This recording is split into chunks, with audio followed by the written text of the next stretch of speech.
What is up, book addicts? B. Muraca here, back with another episode of the Book Rant. I have finished another book recently, a manga, if you will, by Yusuke Osawa. Again, I apologize anytime I pronounce a writer or artist's name wrong. But if you know the name of this creator, you probably know what book I'm talking about. Spider-Man Fake Red. Probably saying, you just said that you were talking about a manga. Spider-Man's a comic. No, this is a straight up manga. It opens like a manga, right to left.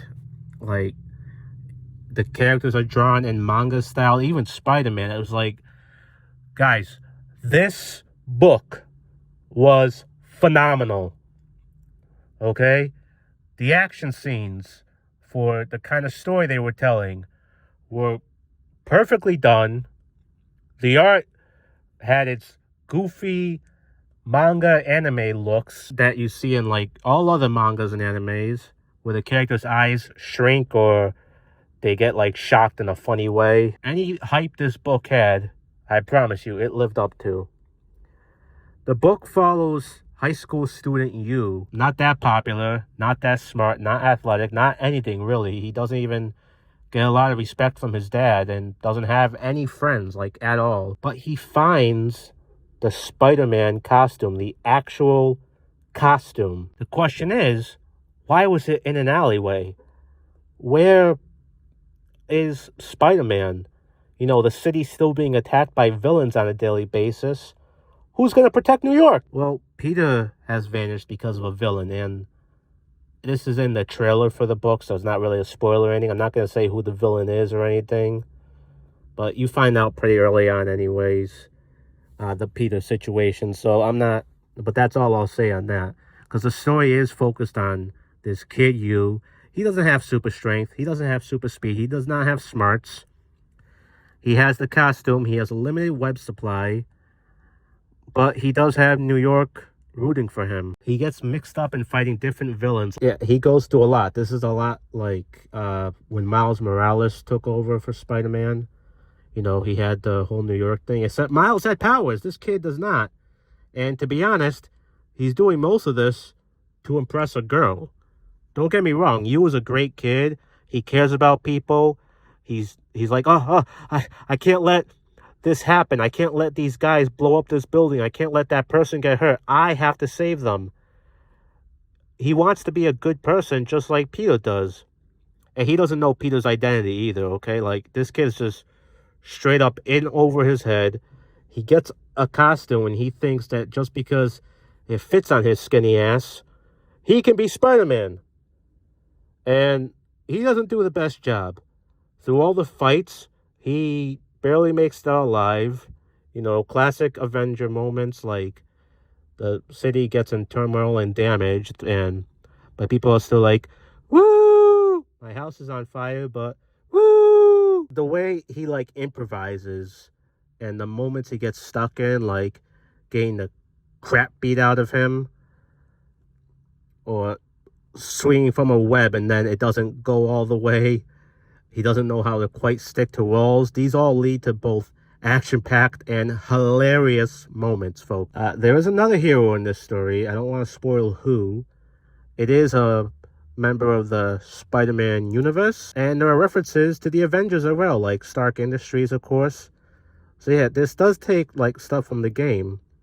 As it was heavily inspired. Even the cover, when you see it, you see that that's the Spider-Man suit that was like the label for the game, the white spider and all that.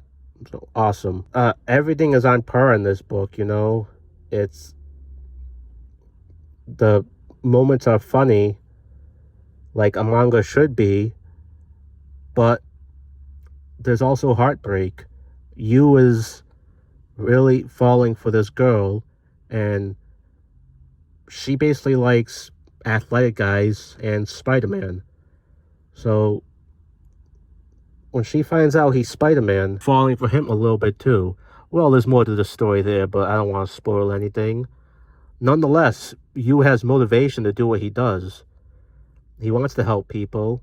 He wants to impress this girl. There is a lot to unpack in this, folks, and the scenes and flashbacks with the actual Peter Parker are so well done and so needed. You know, just like in classic manga anime style, they have flashbacks in the middle of the story to give you more background. This was so well done. Yusuke Osawa, you wrote a great book here. Damn the publishers for canceling this series, though. That's right. You love this book? Well, as far as I know, at least in America, this is the only volume we're getting.